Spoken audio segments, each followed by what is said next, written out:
તો હાલો ફ્રેન્ડ, અમે આજે જઈ રહ્યા છીએ દેવયાત્રા। ત્યાં એક શંકર ભગવાનનું શિવલિંગ છે અને ત્યાં ઘણા બધા લોકો બહારથી આવે છે દર્શન કરવા માટે। તો આજે અમે પણ જઈએ છીએ દર્શન કરવા માટે શંકર ભગવાનના, અને ત્યાં તમને બતાવીશું કેવો નજારો છે, કેવું શું છે બધું। આમ પહાડ છે, પહાડ જેવું છે, ત્યાં ચડવાનું છે અને ઘણા બધા લોકો આવે છે ત્યાં દૂરથી દર્શન કરવા માટે। તો આજે અમે પણ જઈએ। આ છે ગડેશ્વર। ગડેશ્વરથી તમને અહીંયાથી લગભગ 15 કિલોમીટર થશે અહીંયાથી। ત્યાં બધા બહુ દૂરથી આવે છે લોકો, અને ત્યાં પથ્થરમાં ચડવાનું છે મિત્રો।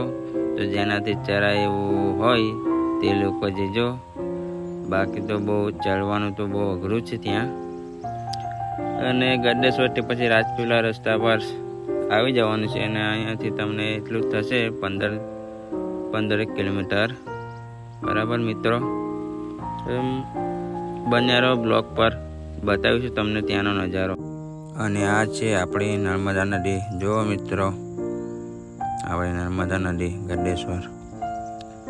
તો મિત્રો અહીંયાથી આગળથી વળવાનું આવે છે, સામે એક પેટ્રોલ પંપ છે, એની સામે જ એક રસ્તો છે। અહીંયાથી તમારે વળી જવાનું છે દેવયાત્રા। અહીંયાથી તમને થશે લગભગ 7-8 કિલોમીટર થશે અહીંયાથી। પેટ્રોલ પંપની સામેથી જ વળી જવાનું છે મિત્રો, તો ડાયરેક્ટ દેવયાત્રા। તો તમે જોઈ રહ્યા છો સામે પહાડ છે, ડુંગર, અહીંયા જ આપણે જવાનું છે। જો અહીંયાથી એટલું મસ્ત મજાનું દેખાય તો ત્યાં કેવું હશે વિચાર કરો મિત્રો, બહુ સુંદર દેખાય છે અહીંયાથી જ। તો ફાઇનલી અમે પહોંચી ગયા છે દેવયાત્રા, અને તમે જોઈ રહ્યા છો અહીંયાથી ચડવાનું સ્ટાર્ટ થાય છે। તો તમે જુઓ કેવો રસ્તો છે, અહીંયાથી પથ્થરમાં ચડવાનું છે મિત્રો। તમે જુઓ કેવું ચડવાનું છે, આગળ તમને બતાવું। સ્ટાર્ટમાં આવો આવશે મિત્રો। તો પછી તમે જુઓ આવી રીતના રસ્તો છે અહીંયા। આવું તમે ઠેઠ સુધી પગશો ત્યાં સુધી આવો જ રસ્તો આવશે, આવો પથ્થરમાં ચડવાનું છે। લોકેશનની વાત કરું તો 1 નંબર લોકેશન છે મિત્રો। અહીંયાથી અમે ચડીએ છીએ અને રસ્તો મિત્રો આવો જ આવશે। તો બન્યા રહો બ્લોગ પર।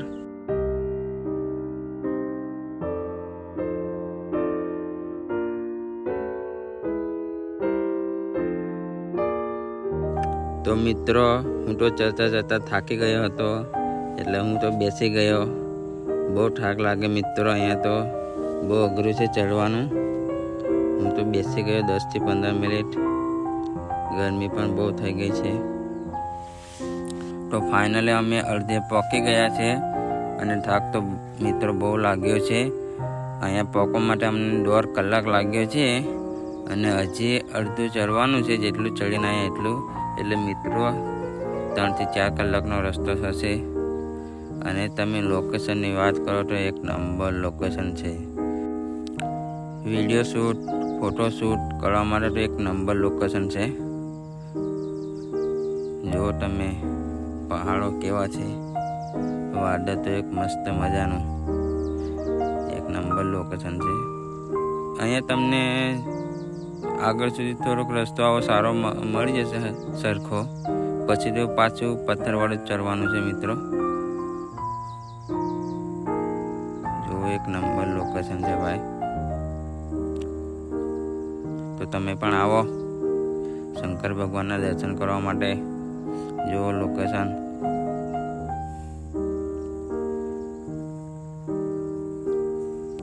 જો મિત્રો આ ઘણા બધા લોકો દર્શન કરવા માટે ચડી રહ્યા છે, જો તમે પબ્લિક, અને આવો પથ્થરમાં જ ચડવાનું છે મિત્રો। જો અને અમે પહોંચી ગયા છે ઉપર, અને ઉપરથી થોડુંક સરખું આવે છે મિત્રો। તો આવું જ છે બધું અહીંયા, અને આગળ તમને બતાવીશું શિવલિંગ। તો બસ હવે થોડીક જ વાર છે પકવાની. અને મિત્રો તમને અહીંયા દુકાન તો મળી જશે, પણ અહીંયા તો તમને મોંઘું મળશે, તો તમે નીચેથી લઈને આવજો. નહીં તો તમને ઠેઠ સુધી અહીંયા પક્કા સુધી દુકાન તો મળી જશે, પણ મોંઘું મળશે. તો ફાઇનલી તમે જુઓ, ત્યાં સામે દેખાય છે ત્યાં શિવલિંગ છે શંકર ભગવાનનો.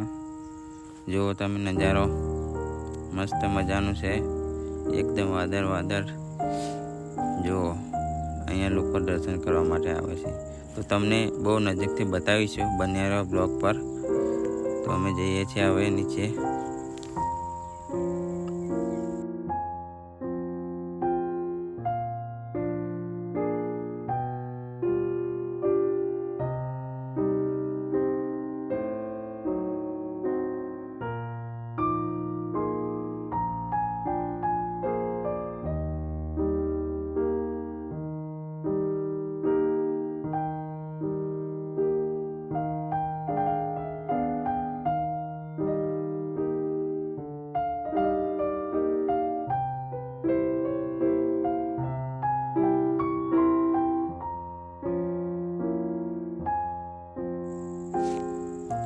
પહોંચી ગયા છે અમે હવે નજીક. બતાવીશું તમને શિવલિંગ. ઘણા બધા માણસો દર્શન કરવા માટે આવ્યા છે. જુઓ આ પ્રકારનું છે અહીંયા શિવલિંગ છે. જુઓ તમે, બહુ દૂરથી આવે છે લોકો દર્શન કરવા માટે. તો તમારી પણ ઈચ્છા હોય તો આવો દર્શન કરવા, પણ મિત્રો ચડવાનું તો બહુ અઘરું છે. જુઓ તમે, આ પ્રકારનું છે અહીંયા દેવયાત્રા. અને માણસો તો બહુ દૂરથી આવે છે, બહુ ઘણા બધા, બહુ નજીકના પણ આવે છે. જો આ પ્રકારનું છે અહીંયા. હવે તો લાઈન લાગી ગઈ છે, માણસો વધી ગયા એટલે. આ પ્રકારનું છે અહીંયા. વિડીયો શૂટ, ફોટોશૂટ કરવા માટે તો એક નંબર લોકેશન. તો મિત્રો જુઓ તમે, લાઈન લાગી ગઈ છે દર્શન કરવા માટે. બહુ જ પબ્લિક થાય છે મિત્રો અહીંયા. જુઓ તમે, લાઈન લાગી ગઈ છે. અને મિત્રો તમે દેવયાત્રા આવો અને તમને હનુમાનજીના પણ દર્શન કરવા મળી જશે મિત્રો. જુઓ તમે, હનુમાન દાદા આપણા. જય શ્રી રામ. તો મિત્રો આપણો બ્લોગ અહીંયા પૂરો થાય છે. મળીએ એક નવા બ્લોગમાં. હર હર મહાદેવ.